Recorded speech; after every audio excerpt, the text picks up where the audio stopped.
up, guys? Welcome back to the garage, man. Of course, starting today off great. Just great. With battery problems. Always have battery problems.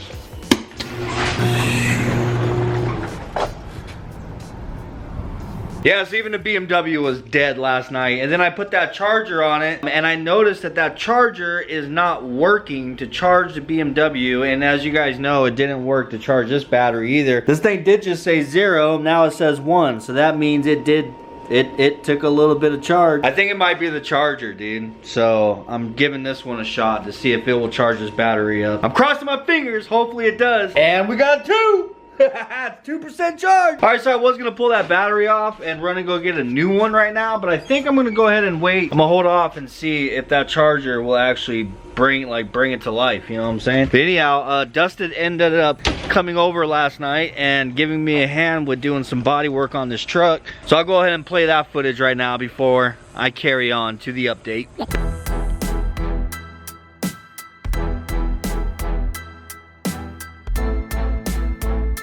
Will it just fall out afterwards or what? Yeah, if you push on it.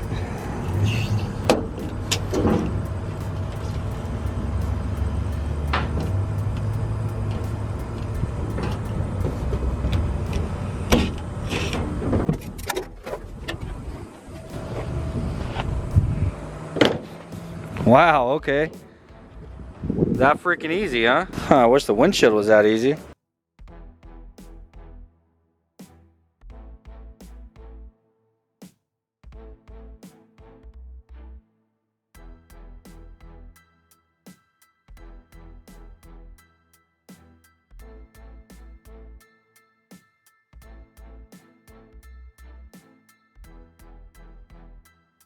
Yeah, that was probably the worst freaking dent on this thing.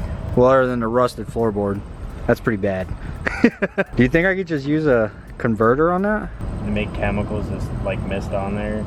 That, yeah, like turns it to like this hard black shit. Yeah. Yeah, I've used that before. Or Port 15 works really well. What's that? It comes in a can. And so like an epoxy or something? Like you pour it on there and it strengthens it? POR 15, and it's a rust converter, rust preventer. They'll have that maybe at Old School, the paint shop? Maybe. Online. Yeah. I mean, there's a lot of places. Sounds expensive. No? The hell, you brought that damn glaze over here and I loved it, and I went to go pry it. I was like, oh my god, that's out of my budget. I ain't using glaze ever again. Is it plugged? It's not plugged in. Oh, that explains it. Delete that part. I am not deleting that part. You're gonna make me look like an idiot. Craziness. Oh, is that all you do? Bro, I let those things melt in. You did a little thorn. That's fucking hilarious. Did you see that I used that thing to fill the holes on my bed in the video? Yeah, it actually worked pretty good. I'm glad you introduced that thing to me though. That's why I went and bought one. I was like, I have to have one of those in my life. That's funny. You see my lights from the house dim out when you pull the trigger.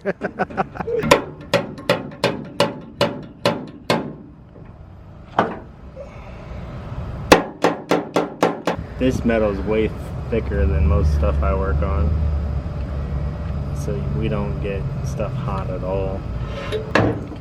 Brand new cars are. Dude, the fenders for that EP3, those things are so flimsy. Like I thought like EF hatch fenders and like EG fenders were thin. The EP3 fenders are way thinner, bro. Oh, yeah.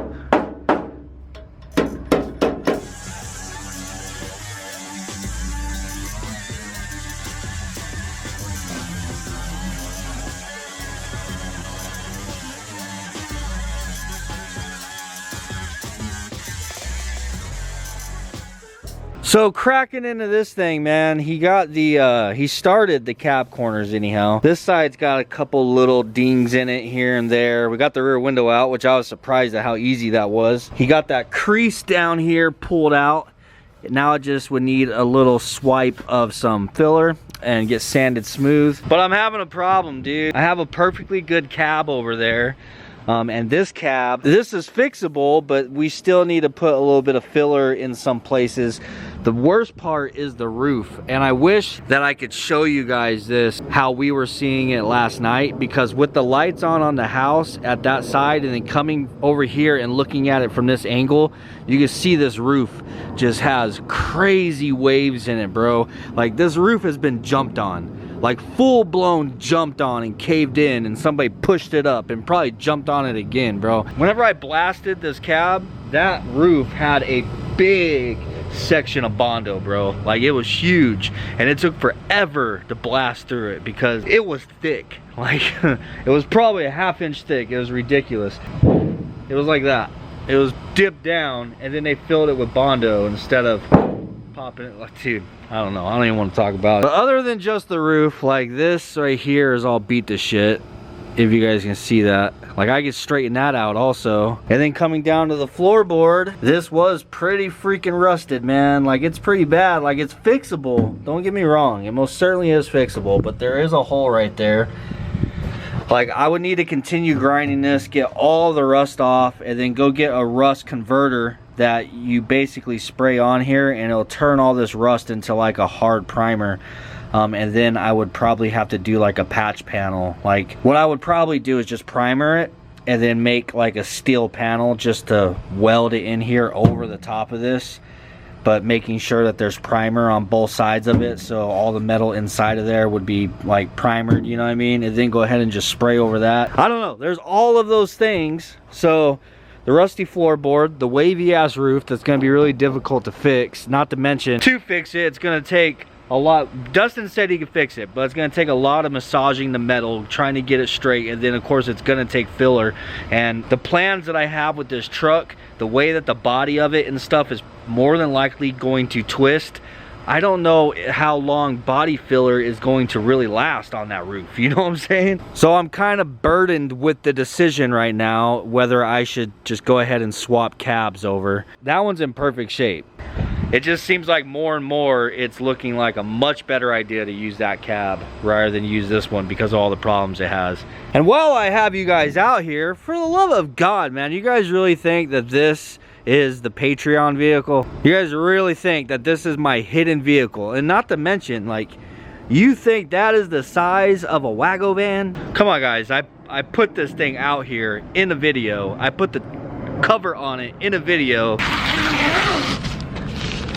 This is literally khaki, dude.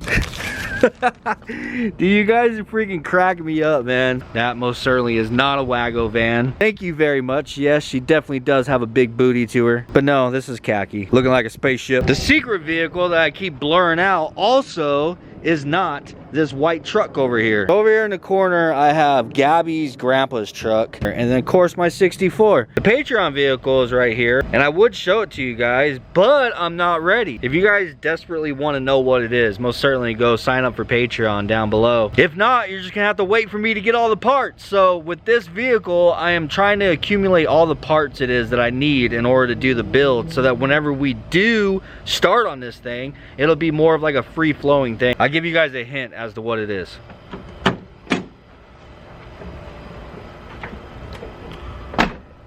Well, that should at least tell you what it's not, because I ain't never heard a Honda that has a door handle sounds like that.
Yeah, so after Dustin took off, I ended up getting all this stuff done for the EP3. Well, not completely done. I just hit the bumper with high build because it had a lot of sanding scratches and stuff, and some areas I needed to do some body work. So now I need to go ahead and sand this stuff down.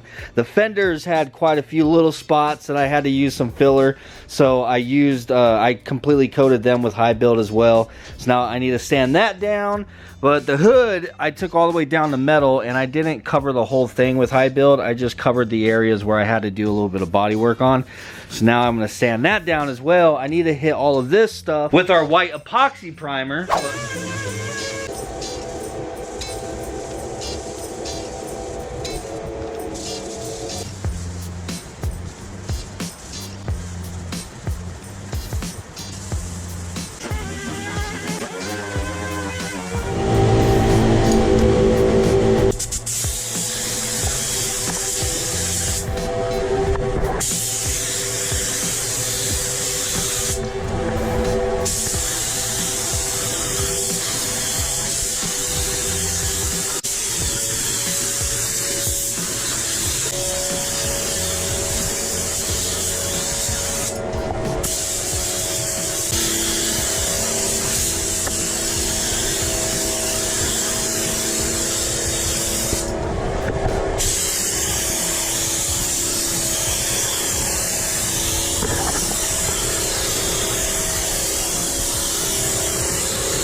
Alright, got everything primered in white, man. So I'm gonna go ahead and leave it like this for the time being. I mean, the car is white. I figured it'd look a lot better at least being white and not having big chunks of paint missing. Got the front end all done in primer. Now I do eventually want to do the entire car, so that's the reason why I'm gonna go ahead and leave these in the white primer for the time being. So I am gonna let this stuff kind of harden for a few hours.